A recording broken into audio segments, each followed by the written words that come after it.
Words cannot explain how much I love driving this old classic air-cooled Porsche. It's a 1989 Porsche 911. It's got the G50 transmission, 5-speed, no electronics, no traction control, manual steering, no ABS, no driver assists, just you, an air-cooled engine, and a connection to the road in a way that no other car has ever made me feel. And it's supercharged, so it's got a little, I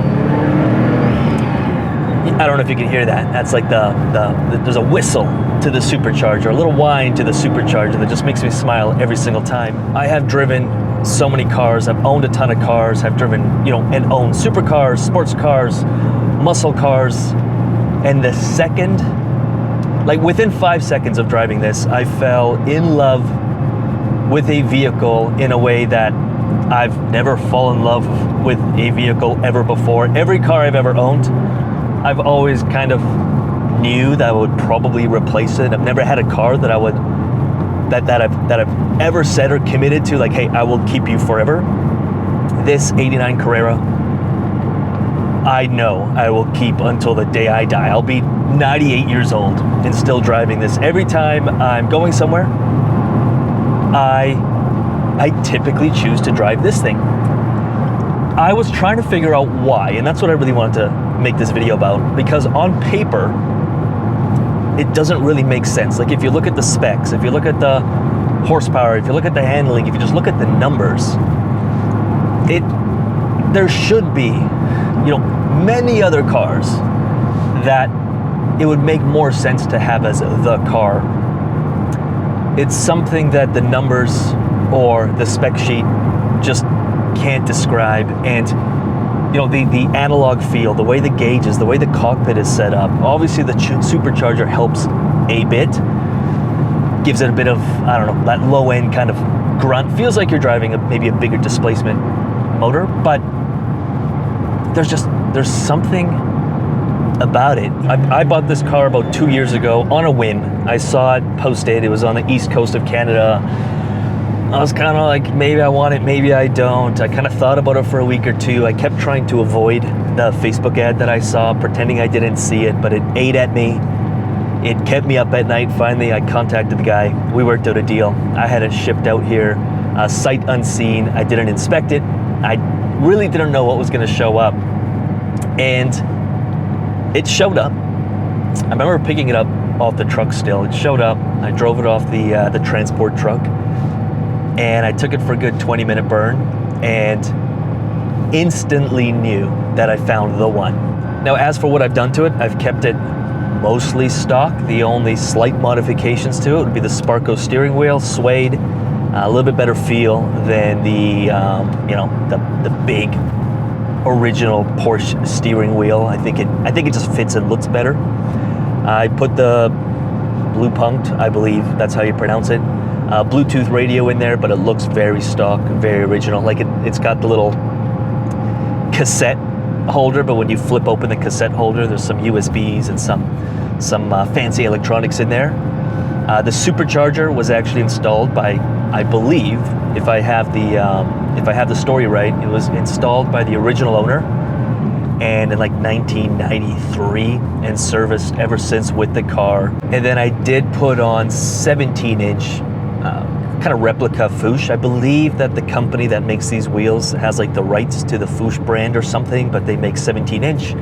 Better choice of tires. And the last thing I'm doing to this thing is putting Brembo brakes. So a big brake kit. Haven't installed it yet, but I did need bigger wheels to fit the rotors and the calipers. Other than that, I would not change a single thing. And then the other thing is you can actually have fun with this car, and you can drive it to its limit, and you're not putting everyone in danger, and you're breaking some speeding laws, but you're not going to jail over it. Whereas when I jump in the Huracan, to actually have fun with it, you're doing some ridiculous speeds. I have been pulled over twice in this thing. I usually end up, like in the Lambo, you're usually getting a ticket, or people are gonna think whatever they think of you. This thing, it just puts smiles on people's faces.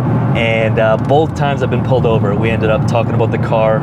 They gave me a warning, they let me go. So there's a bit of a perk of driving something like this. Again, maybe I just got lucky and I had some I had some good cops those days, but this thing, no tickets. I drive this thing hard. I have a ton of fun with it every time I take it out. And that's that. Thanks for going on a drive with me. My hope is you stumbled across this video because maybe you're thinking about buying yourself a air-cooled Porsche and you want to hear some reviews. And I hope this video convinces you to buy one. You will not regret it, and I can guarantee you will fall in love with it, and it'll become a car that you probably want to keep forever. It does everything beautifully, plus bonus points. I did just have a kid about a year ago, and most of my cars are two-seaters, and this thing does have back seats. Rear-facing seat, it'd be pretty tight. You'd have to keep this seat down, but forward-facing, I'm looking forward to being able to take my son for drives. So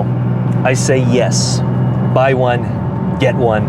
You won't regret it. And again, thanks for being here. This whole channel was just kind of inspired by, well, I've always loved cars, and I've been collecting cars for 2 years now. My collection continues to grow, and I felt like almost selfish or wrong in a way to just be enjoying these vehicles for myself and those kind of closest to me.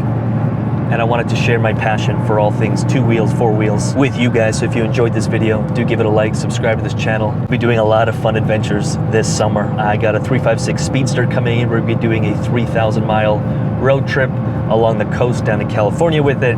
We're building a Humvee right now, a true slant back. It's gonna be pretty badass. We'll be causing a lot of shenanigans in the 69 Dodge Charger. We got some track days with the Huracan, and the R8 is fully winterized. We've been doing some really cool winter rips with the R8. We'll make sure to get some on camera. Tons of stories to tell, and one idea I've had with this channel is I've met a lot of car owners who are true car enthusiasts, not just rich dudes who collect cars.